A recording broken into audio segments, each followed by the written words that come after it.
personal freedoms and our democracy, and they will ensure that America continues to lead the world and play its role as the indispensable nation. Every generation of Americans faces a moment where they're asked to defend American democracy. That moment is now. And that is where we start the hour with some of our favorite reporters and friends. Editor-at-large for the 19th, host of the podcast, The Amendment, MSNBC political analyst Aaron Haynes is back, plus MSNBC political analyst David Jolly's here. He served in Congress with Tim Walz. And joining us at the table, the host of Politics Nation here on MSNBC, president of the National Action Network, the Reverend Al Sharpton's here. Also joining us, the host of the On Brand podcast, Donnie Deutsch, is back. I want to get to all of you quickly because I think we're going to hear from Governor Shapiro in a minute. I don't want to cut anybody off. You're always in the middle of everything and talking to everybody behind the scenes. Tell me your understanding of how Vice President Harris came to settle on Governor Wallace. Well, she called me about an hour and a half ago when she was landing in Philadelphia, and she said it was about the chemistry. They have a chemistry. She has a lot of respect for what he did, and she did not call me before. I talked to her the night she was given the endorsement by Biden, and that I had nothing to do with even advising at all anybody. I thought all of them were good candidates. But I knew this governor, unlike 71% of America, because he was the one we called, saying that the local district attorney in Minneapolis had said things that we did not trust on the George Floyd case. And he had the courage to appoint Keith Ellison, the state attorney general, to handle that case, which led to convictions.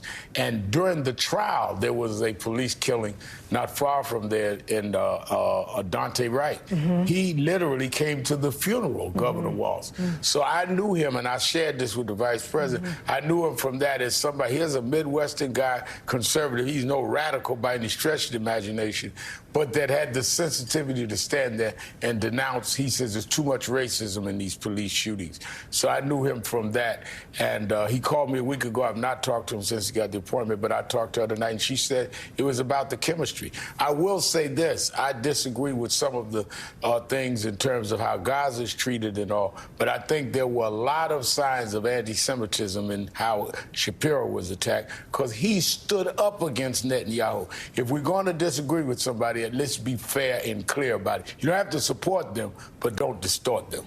I'm glad to hear you say that. I know that's... Yeah, I'm glad to hear you say. You know, I actually think Waltz is wonderful in many ways. I still think Shapiro was the right choice for the simple reason that he gives you Pennsylvania. It's a youth ticket. You get to sell tomorrow versus yesterday. There's something in that. And I also think he's more centrist. And Rev, to your point, you know, there was a lot of, at the end, there was a nasty campaign against him based on his Gaza stance. But ironically, he's anti-Netanyahu. He was no different than the other candidates. So that's something the Democrats are going to have to work through. Aaron Haynes, I want to bring you in on the selection of Walz. And I've sort of been, I think it's, one, the fact that none of this ever leaked is a real sign of respect for this candidate and the process that she went through in Vice President Harris. Two, I take Claire McCaskill at her word and Yamiche, they're both reporting that she was looking to balance herself and that she and Josh Shapiro came to the ticket or would have come to the ticket with this alarmingly similar resume. They'd both served as big state attorneys general and then sort of moving on to a White House ticket. Your thoughts about the selection of Governor Wallace?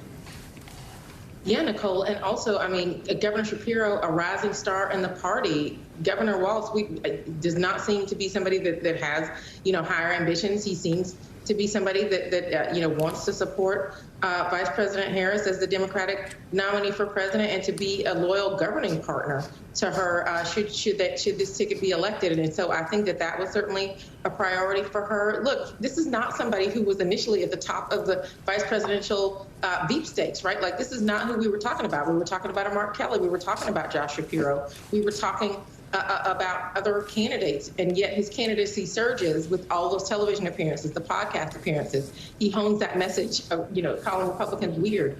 And we did know that most of the names floated as contenders were white men. Most of them were also governors. He had the executive experience maybe that she was looking for. He's focused on the middle class. That's certainly something that that the vice president has been hammering in her message on the campaign stump. And he's got this Midwestern appeal. He checks a lot of boxes. He's a veteran.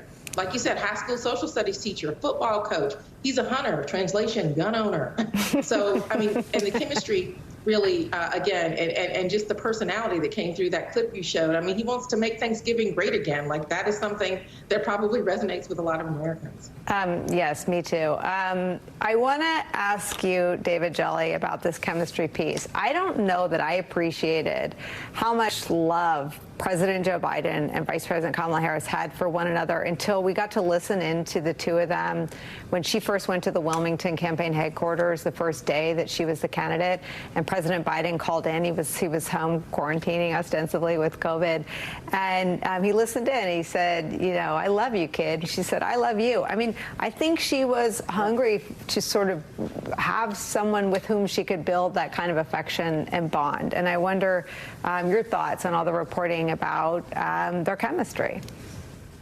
The chemistry between a president and vice president is critically important. I mean, we are in a world that is at war in many places and might see expansion of wars in the Middle East, an economy that still is fragile and has questions despite its growth. And so having a working partnership between a president and vice president is so important on a personal and professional level. And I think what you saw in that moment between Joe Biden and Vice President Harris was so important because everybody remembers how it started on the stage in Miami when the vice president went after Joe Biden about his record when it came to civil rights legislation. Yet they bonded and they found a way to govern together, and it became a strong personal relationship of trust. And I think that's what Harris is looking for. Harris had a lot of qualified people to choose from. I think the story that rules the day, though, is that the chemistry between these two, this is a happy ticket that wants to work for America and all of America. At a time when Donald Trump is trying to repackage the anger of 8 years ago, the reason Harris and Waltz are going to win in November is because hate and anger are kind of 8 years ago. Bad-mouthing America, bad-mouthing our own people, that's 8 years ago. Demeaning democracy, challenging democracy is so 8 years ago. And that's not a big enough coalition to hit 60 or 70%, but it's a big enough coalition to win this race when they look at Vice President Harris and Governor Wallace and say, you know what? Those are people that believe in our country. They don't wake up every day trying to badmouth our own team. We're fighting for our own team. And I think on this question of policy, I know Democrats had to wrestle with it a little bit more than even some Republicans and independents, because what bonds the Harris coalition together that's a little different than the Biden coalition is it's no longer really about questions about ideology. It's knowing that we're all rowing in the right direction. We're all rowing in the right direction on behalf of the country, trying to get to the same place. The finer points of ideology and policy will take care of themselves when we're all on the same team together. That's this team. That's the Harris-Waltz team. This is the team that's fighting for you, and you know it, and you can feel it, and it's why they're going to win. I want to talk to you about this branding of them as happy warriors. I'm not going to play this because we think Josh Shapiro is going to walk out any minute, and I don't want to miss that. But this is what David Plouffe said earlier today. Quote, I do think they're both happy warriors, and that matters. Yeah, the happy thing, warrior is important, but the happy thing, even before Walt showed up, Kamala is smiling all the time. Yeah. And Trump is grumpy and miserable and dour. And so is Vance. So in the most simplistic things that we're taught, whether it's just engaging one other human being or a crowd, is like, be happy. Yeah. Don't worry, be happy. Yeah. And so now you have a guy, Waltz, who's got this very affable way, very meaningful Midwest way, and Vance who's surly and Trump who's surly. That's just a very visceral thing that people feel.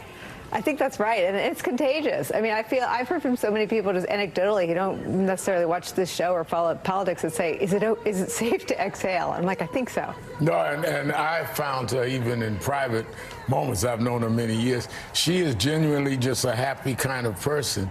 And Trump is not only grumpy, he seems to be angry at people that get happy. I mean, he makes derogatory statements about her laughing.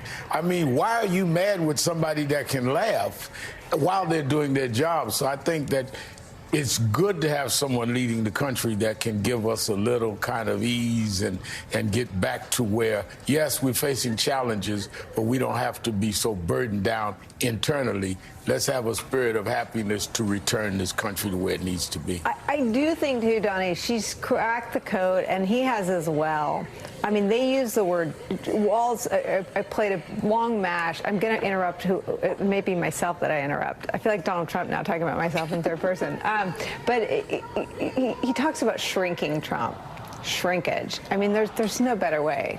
I mean, he does it in a way that nobody's been able to do it. I mean, he goes after him with a smile, with a twinkle, punches him in the gut and smiles. A dagger. And laughs, punches him in the gut and laughs at the same time he's doing it. So he's got that marvelous way about him. I still think the trick for Trump, I think Kamala gets at him in a way. She's a woman of color. He doesn't know how to deal with that. He doesn't. And we're waiting. We see the lights going on and off, Rev. We're waiting for Josh Shapiro to come out. He's going to be central to this campaign. I mean, Pennsylvania. But look at that crowd. Yeah. I mean, when you look at the crowd, and Trump's now trying to make excuses for why he's not drawing crowds like that anymore, and that they're holding people outside, like reporters can't go outside and see there's nobody outside. I mean, this is driving him crazy. Just that shot right there. Okay, we'll leave it up. That crowd. We'll leave it up. Is driving him crazy. He's probably going to social media now saying some of the ugliest things in the world. Oh, they've been doing it all day. They've been doing it all day. Aaron, this momentum, we were talking with Congressman Maxwell Frost in the last block about vibes. He took me to school. This is not something, I worked on campaigns, this cannot be manufactured. These are people that took time out of their day to be there today to see their candidate for president, Vice President Kamala Harris.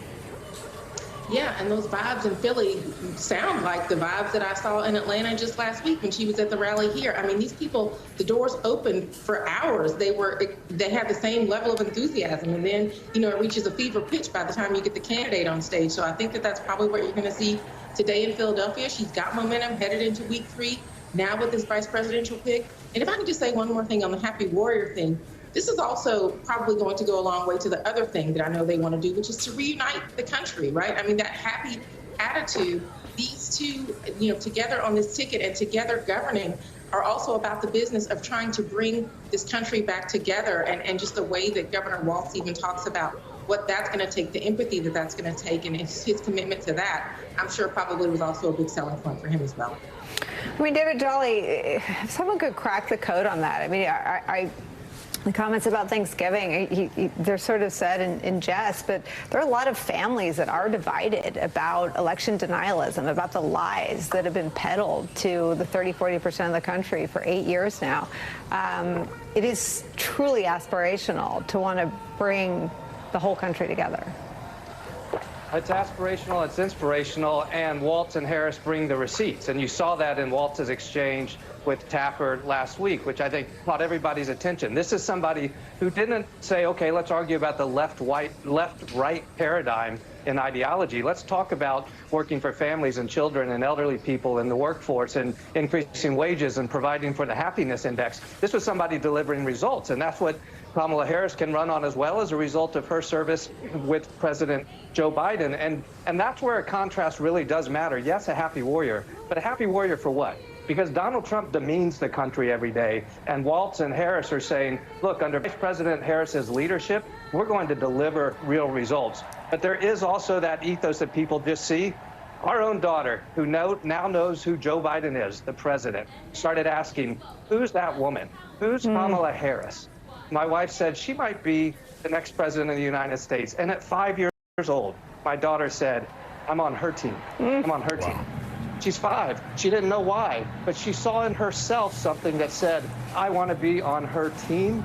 That's enough to carry Kamala Harris with all of her qualifications to the White House in November. We have gone so far from feeling like we could hope for that, right? What David Jolly just said, having daughters that see themselves in our candidates, in part because of the age